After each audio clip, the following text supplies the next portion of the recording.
Nobody expects a 44-year-old who was coaching high school football a few years ago to storm a sideline and savage an official like he's still in the AFC West. But that's exactly what Philip Rivers did. And the moment felt like a relic of an era that refuses to die. This mattered because it wasn't just an old school rant.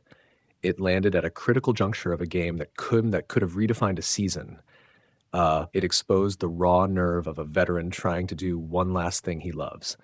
And it put the Colts in the middle of a truth they've been edging toward all year. Grit only takes you so far when the clock and the rules don't bend to nostalgia. Here's the thin context. Rivers, back after 5 years away, was parachuted into a team that needed energy more than polish. He'd shown flashes, the throwback mechanics, the trash talk, the twitch of competitiveness. On Sunday, he was again in a position to be the galvanizing figure. The Colts rushed to get a snap off before a challenge flag came out. Rivers thought he had it. The officials saw it differently. He exploded. But there's more under the surface than a guy yelling at refs. There's a rule book, a psychology, and a ticking clock drama that together turned one blown whistle into a defining emotional beat of the afternoon. I'm going to tease you here. There's a hidden ripple from that moment that doesn't show up on the stat sheet. And I'll pull that thread after the 2-minute mark when the real story becomes obvious. For now, let's walk the play slowly. You get two things when a veteran like Rivers loses his temper in public. One is authenticity, the sense that this is the same guy who used to stand in the pocket and stare down defensive coordinators and not blink. The other is vulnerability, the reveal that maybe he's the last line of a team that hasn't found its identity. On that snap, Rivers thought he was beating the clock. He didn't. The whistle came. He let the official know exactly what he thought about the call. It was loud. It was hot. It was video clip worthy. That's the portion you saw. But here's the part most people missed in the moment. That interaction didn't happen in a vacuum. The Colts were playing against a Jaguars defense that had been bothering quarterbacks all day. The Colts' offensive rhythm had been stop and start. The timing of that challenge, whether the snap beat the flag and whether that drive continued or died, any of those outcomes would change play calling for the next 5 minutes of the game. In the NFL, 5 minutes is an eternity. Okay, now the reveal I promised you earlier. That instant of fury mattered not because it was theatrical. It mattered because it revealed a structural limit on what Rivers can do for this team. He can marshal emotion. He can draw teammates into a fight. He can fire up a sideline.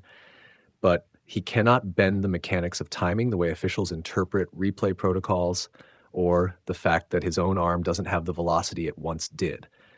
The rant highlighted the exact mismatch between Rivers' competitive energy and the practical leverage the Colts actually had to win football games.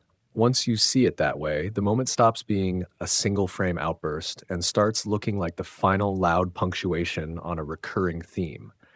The Colts keep trying to manufacture momentum with personality moments when the real answer would be system fixes. So what happened next in the game? Rivers kept battling. He drove the offense. He made the throws he could make. He put Indianapolis in position. But the Jaguars answered, the clock ticked, and the opportunity slipped.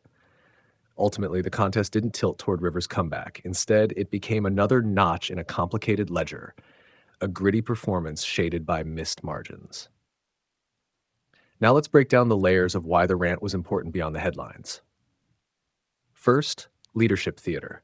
Veterans throw themselves into the heat not just to win a drive, but to declare a standard. Rivers' outburst had a clear signal for teammates. We refuse to be passive, we'll push the boundaries. In the locker room, that kind of raw emotional leadership can be catalytic. Younger players feed on it. Coaches sometimes must harness it, but the more you need theatrical energy, the more it suggests your daily building blocks aren't stable. Second, officiating optics. The modern NFL lives or dies by split-second replay judgments. The timing of challenges and flag throws is rarely neat. Players feel the ambiguity, and when a veteran publicly disputes a call, it amplifies a gripe most teams have but rarely voice. That's important because officials are human. When stars publicly challenge them, it can change the tenor of how similar plays are treated later in a game or season. It doesn't change outcomes on a direct level, but it alters the narrative around fairness. and that can have downstream effects in public opinion and occasionally in how officials manage flow. Third, human limits. Rivers' arm is not what it once was. The drama of a sideline meltdown is meaningful when paired with the knowledge that he still can outcoach you with wit and timing, not sheer velocity. He turns to tempo, cadence, and leverage, rushing snaps, manipulating game clocks, because those are illusions he can still craft. When the rules refuse to cooperate, the illusion breaks. That's why his fury at the refs felt like the sound of a combatant against the arena itself, not merely the opposing team. Fourth, consequential momentum. Plays that stop for challenge flags or whistles have outsized strategic value. A stop drive can mean one fewer chance to take the lead before halftime, one fewer clock management option late in the game, one fewer time your kicker gets the chance to bail you out. That ripple is invisible in box scores, but obvious in final outcomes. So his rant was more than theater. It was an emotional response to a structural loss of opportunity. Finally, the longer view. Rivers' rant will be one clip in highlight reels, sure, but for the Colts franchise, it's a symptom. It's evidence that this team still leans on single acts of personality instead of more durable construction. If they want to make noise in January, they'll need to find ways to translate his fire into repeatable schemes. Guard the edge better, give him faster reads, tighten third down conversion rates. Otherwise, you'll keep getting great stories and frustrating endings. So what does this mean for the next weeks? For Rivers, it's a bittersweet reminder. He still has the juice to lead and the temperament to push, but the constraint of age and team composition will limit how often that juice produces wins.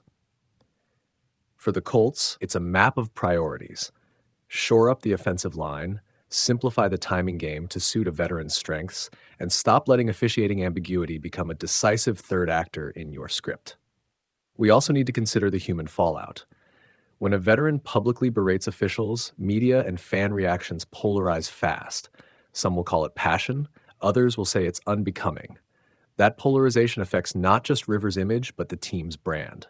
The Colts must manage that with nuance, affirming competitiveness without validating behavior that crosses lines. Here's the part that stays unresolved and keeps this story breathing. Will Rivers' flashes of old-school heat be enough to pull the Colts where they want to go? Or are they the beautiful combustible artifacts of a past era that won't withstand modern game mechanics? That's the question the franchise will answer in the next set of games. Through personnel moves, scheme adjustments, and how they balance emotion with efficient play. So as you think back to Rivers yelling at the referees, don't let the moment be just a meme. It's a symptom and a signal. It's the sound of a veteran trying to do everything he can to make his team win, and the sound of the game reminding him that everything, even passion, has limits. Which brings us to the final open question that should keep Colts fans awake. Does the team build around the man who still brings the heat, or build a system that makes that heat unnecessary? The choice they make now will define whether that rant becomes a historic highlight of a comeback tour or the closing line of a great unresolved last chapter.